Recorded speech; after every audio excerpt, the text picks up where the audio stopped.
এখন তো নতুন আরেকটা ভেজাল লেগে গেছে, পিয়ার পদ্ধতিতে নির্বাচন চায়। ক্ষুদ্র ক্ষুদ্র কিছু দল আছে, সংখ্যানুপাতের ভিত্তিতে পার্লামেন্ট মেম্বার নির্বাচিত হবে। আমি এটার পক্ষে না। কোরআন সুন্নাহর নীতির বাইরে কোনো সংস্কার দেশে সম্ভব হয়েছে? 11 মাস চলে। সংস্কারের জন্য হয়েছে কি? জাতীয় ঐকমত্য কমিশন হয়েছে না? এটা 1 মাস পর হবে জাতীয় মৃত্যু কমিশন।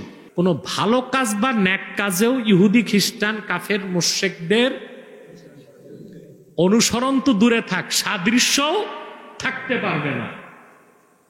সেই ক্ষেত্রে আমাদের মৌলিক সমস্যাগুলোর সমাধানের ক্ষেত্রে আমরা কোরআন হাদিসকে বাদ দিয়ে কাফের মুশরিক, বিশেষ করে পশ্চিমা সভ্যতা সংস্কৃতির অনুসরণ করছি। আমরা কি সত্যিকার অর্থেই ইমানদার মুসলমান হলাম, না এখনো মুনাফিকি কিছুটা রয়ে গেছে বলে প্রমাণ হয়? রয়ে গেছে না? কথা বলেন। সাবধান মুসলমান। আপনাদেরকে 10 মাস আগে বলেছিলাম, কোরআন সুন্নাহর নীতির বাইরে কোনো সংস্কার দেশে সম্ভব হয়েছে? 11 মাস চলে। কথা বলেন। সংস্কারের জন্য হয়েছে কি? জাতীয় ঐকমত্য কমিশন হয়েছে না? এটা 1 মাস পর হবে জাতীয় মৃত্যু কমিশন। কি হবে? ঐকমত্য কমিশন কি হবে? মৃত্যু কমিশন হবে। কোন একটা বিষয়ে একমত হতে তারা পারছেন না। এখন তো নতুন আরেকটা ভেজাল লেগে গেছে, পিয়ার পদ্ধতিতে নির্বাচন চায়। ক্ষুদ্র ক্ষুদ্র কিছু দল আছে, এরা কি পদ্ধতিতে চায়? পিয়ার পদ্ধতিতে সংখ্যানুপাতের ভিত্তিতে পার্লামেন্ট মেম্বার নির্বাচিত হবে। আমি এটার পক্ষে না। শরীয়তও এটাকে সমর্থন করে না। কারণ আপনি যাকে নেতা বানাবেন তাকে চিনতে হবে। কথা বলেন। কিন্তু পিয়ার পদ্ধতির নির্বাচন হচ্ছে ব্যক্তিকে ভোট দিলেন না, মার্কাকে ভোট দিলেন। কাকে? তারপরে সংখ্যানুপাতের ভিত্তিতে পার্লামেন্ট মেম্বার হবে। অর্থাৎ বাংলাদেশে যে দল 1% ভোট পাবে সে 3টা আসন পাবে সংসদে। কয়টা? যে 10% ভোট পাবে 30টা আসন পাবে। এটা হচ্ছে সংখ্যানুপাতের ভিত্তিতে আপনার সংসদে নির্বাচিত প্রতিনিধি পাঠানো। কিন্তু আপনি তো আপনার এমপি কে হবে তাই জানলেন না। কথা বলেন।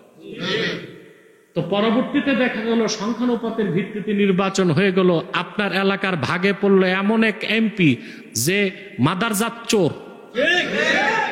কি করবেন তখন? কোরআন কি থাকবে?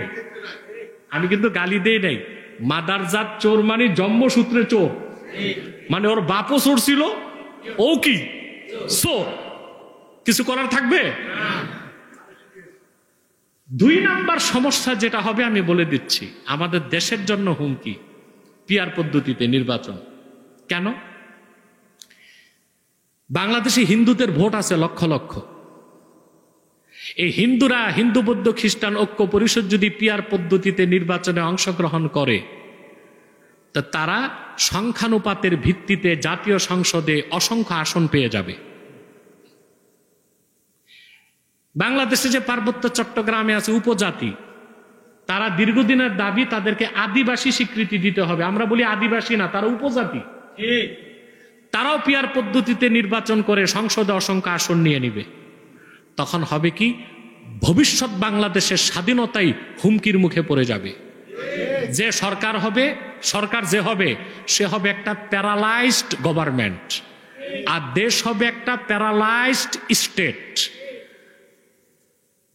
পশ্চিমারা এটাই চায় যে আমাদের দেশটাও দুর্বল থাক, সরকার যে হবে সেও দুর্বল থাক, তখন যা খুশি তা চাপায় দেওয়া যাবে। অতএব আপনাদের এখন চিন্তা করা উচিত, 2-4টা সিট আর আসনের জন্য যারা পিয়ার করে দেশ গরম করতেছেন, নিজেদের স্বার্থ দেখলেন, দেশের স্বার্থ দেখবেন না, এটা বড় একটা ভুল কাজ হয়ে যাবে।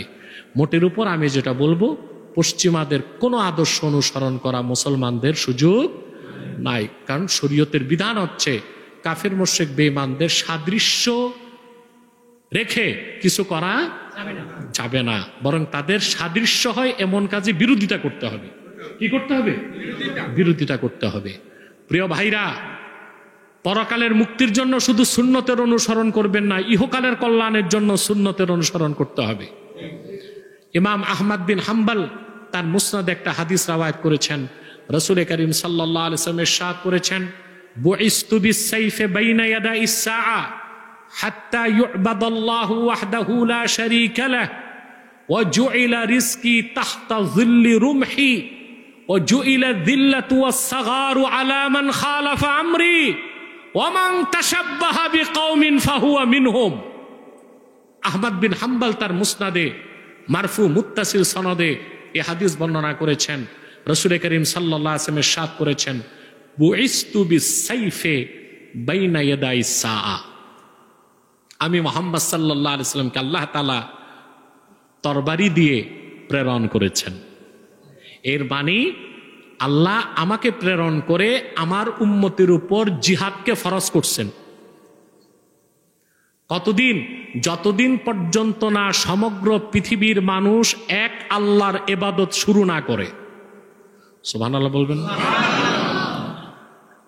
আর আমার রিজিককে নির্ধারণ করা হয়েছে, রাখা হয়েছে আমার ব্যবহৃত ঢালের ছায়াতলে।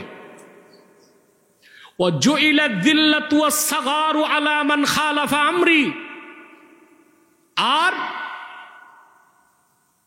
যে ব্যক্তি বা গোষ্ঠী আমার সুন্নতের বিরোধিতা করবে, আল্লাহর পক্ষ থেকে লাঞ্ছনা এবং তুচ্ছতা তাদের উপর বরাদ্দ হবে। তাহলে মুক্তি চান? পশ্চিমাদের ফর্মুলায় ধোকায় আছেন আপনারা। গণতন্ত্রের নামে ওরা ধোকা দিচ্ছে পৃথিবীর মানুষকে। সেকুলারিজম, ধর্মনিরপেক্ষতার কথা বলে তারা ধোকা দিচ্ছে মানুষকে।